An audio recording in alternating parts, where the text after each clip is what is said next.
Hi y'all, welcome back to my channel. Today we're going to talk about loving your mentally unstable parents. Or not just your parents, loving family that's mentally unstable. Um, it can be confusing. It's hard, especially when they're also the source of your trauma. It's a weird mix of love, guilt, responsibility, pain, you know, and people act like trauma always come from someone you hate, and that's not always the case. At least not in my case. My trauma come from the people that was closest to me, and they failed in that area, I would say. And it can be confusing. I don't hate my parents. I love them very much, and that's the confusing part. Um, it's hard because I do want relationship.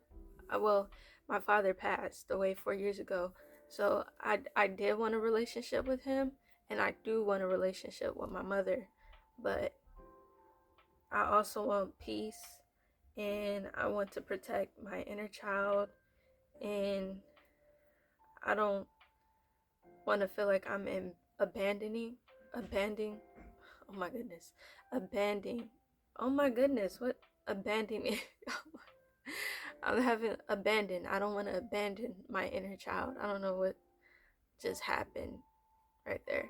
But nobody prepares you for the heaviness and the mixed feelings of dealing with people or your parents that causes trauma. Um, I don't really hear it being talked about that much. And when it is being talked about, usually the person has like a strong hate towards their parents. I don't hate my parents. I love my parents very much. I do wish that they would, I wish my mom, I hope that she's taking the time to herself to do what she has to do to become a more emotionally stable person. Um, and yeah,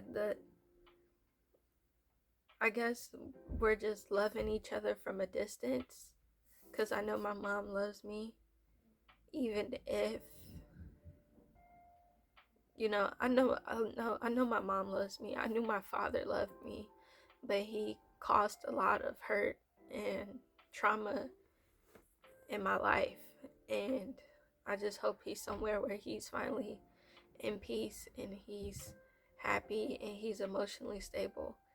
I don't really know how to, because my mom terminated her rights for my younger siblings and she's not answering the phone. So I don't know where she is mentally. I just hope she know that I don't hate her. I understand. I understand. And hopefully in the future, we can have a better relationship with each other. Growing up with parents who's mentally unstable, it forces you to mature early, and you end up carrying guilt that doesn't belong to you. You end up carrying shame. You end up carrying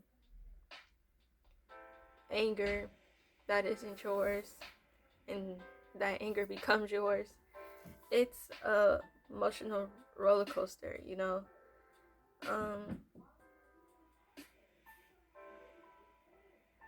I'm trying not to.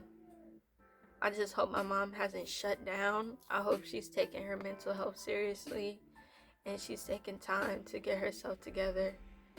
Um, my father, my father passed away when I was 14, so I didn't really know too much about therapy and stuff, but I do wish that I had more time with him and that I could have maybe got him help, but it's it's too late for that. What I could have done and what I wanted to do, I can't do it because he's no longer here.